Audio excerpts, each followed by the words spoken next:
Assalamualaikum warahmatullahi wabarakatuh. Perkenalkan, nama saya Rindy Antika, jurusan Psikologi Pendidikan angkatan 2018 kelas A. Di sini saya akan mempresentasikan mengenai aspek-aspek etika dalam konseling perkawinan dan keluarga yang diampu oleh dosen tercinta kita, Ibu Dr. Farida Aryani MPD dan Ibu Suciani Latif SPD MPD. Ini bukanlah aktivitas yang netral atau bebas nilai, melainkan sebuah profesional yang syarat nilai dan berorientasi pada hal-hal yang dianggap baik, cara-cara yang dianggap baik dan seharusnya dilakukan oleh konselor untuk mencapai sesuatu yang baik itu. Nilai-nilai merupakan inti dari hubungan konseling dan tujuan konseling, baik hubungan konselor kepada klien dalam konseling untuk menangani masalah maupun untuk memodifikasi perilaku diikat oleh sistem nilai. Menurut Bergin 1990. Etika, moralitas, dan hukum. Secara umum, etika mencakup pembuatan keputusan yang bersifat moral tentang manusia dan interaksinya dalam kehidupan masyarakat. Etika sering juga disebut moralitas, dan dalam beberapa kasus kedua istilah ini saling tumpang tindih. Etika di dalam konseling perkawinan dan keluarga. Konseling perkawinan dan keluarga sering mengalami situasi konflik dan krisis etik. Menurut Korey 2009, hal ini terjadi karena konselor menangani sejumlah individu secara bersama-sama sebagai sebuah sistem, dan tidak mungkin semua anggota sistem ini memiliki kesamaan tujuan. Nilai-nilai moral pilihan konselor tentang tanggung jawabnya di dalam konseling perkawinan dan keluarga memiliki konsekuensi tertentu. Konflik etika, pengadaptasian dan penerapan kode etik dalam layanan konseling perkawinan dan keluarga berhubungan secara langsung dengan tingkat profesionalitas konselor. Siapa yang terlebih dahulu dilayani? Jika konselor telah menetapkan untuk menangani secara individual, maka ia harus memutuskan sesuatunya. Bagaimana penanganan kerahasiaan? Meskipun pelaporan tidak bersifat perintah, konselor harus melakukan penilaian klinis untuk memastikan kesehatan dan kesejahteraan anggota keluarga.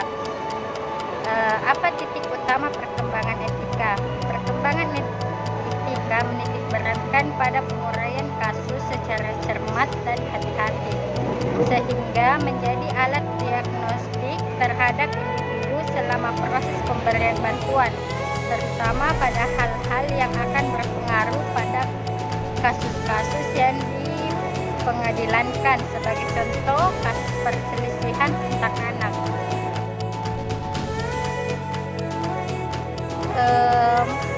Kode etik profesional. Kode etik para pekerja profesional memiliki bermacam-macam fungsi, yaitu sebagai kode pengarahan perilaku dan kode pengarahan hubungan konselor dengan klien. Pengambilan keputusan etik. Pengambilan keputusan etik dalam layanan konseling perkawinan dan keluarga tidak selamanya mudah dilakukan, tetapi hal ini merupakan bagian dari tugas seorang konselor perkawinan dan keluarga.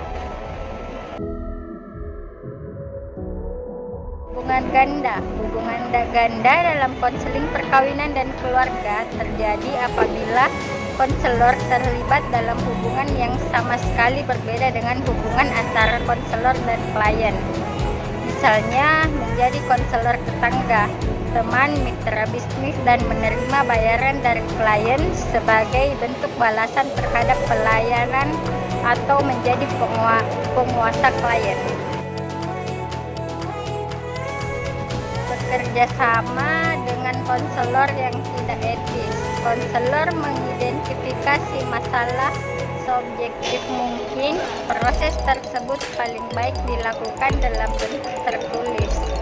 Konselor menerapkan kode etik yang berlaku pada permasalahan tersebut. Pada kasus ini akan dapat muncul tindakan yang jelas seperti misalnya arah tindakan. Konselor harus mempertimbangkan prinsip-prinsip moral dan profesi pemberi bantuan seperti perbuatan baik, keadilan, dan otonomi. Konsultasi dengan rekan kerja juga merupakan opsi lain. Jika tindakan keperluan, maka rekan kerja yang dipermasalahkan pertama-tama harus didekati secara informal. Hak-hak klien dan rekaman. Ada dua bentuk klien yang tersirat implisit dan yang tersurat eksplisit menurut Hansen 1986. Kedua hak tersebut berhubungan dengan proses konseling. Hak klien tersirat berhubungan dengan substansi keadilan perlakuan. Hak eksplisit berfokus pada proses keadilan perlakuan yang terkait dengan langkah-langkah yang diperlukan untuk memulai atau menuntaskan sebuah tindakan ketika aturan yang jelas dilanggar. Adapun cara meminimalisir resiko dalam menentukan apakah konselor perkawinan dan keluarga harus terus melanjutkan hubungan ganda atau tidak, sangatlah penting untuk mempertimbangkan apakah keuntungan potensial hubungan semacam ini melebihi potensi kerugiannya. Baik, sekian dari presentasi saya. Mohon maaf bila banyak kekurangan. Wabillahi taufiq wal hidayah. Wassalamualaikum warahmatullahi wabarakatuh.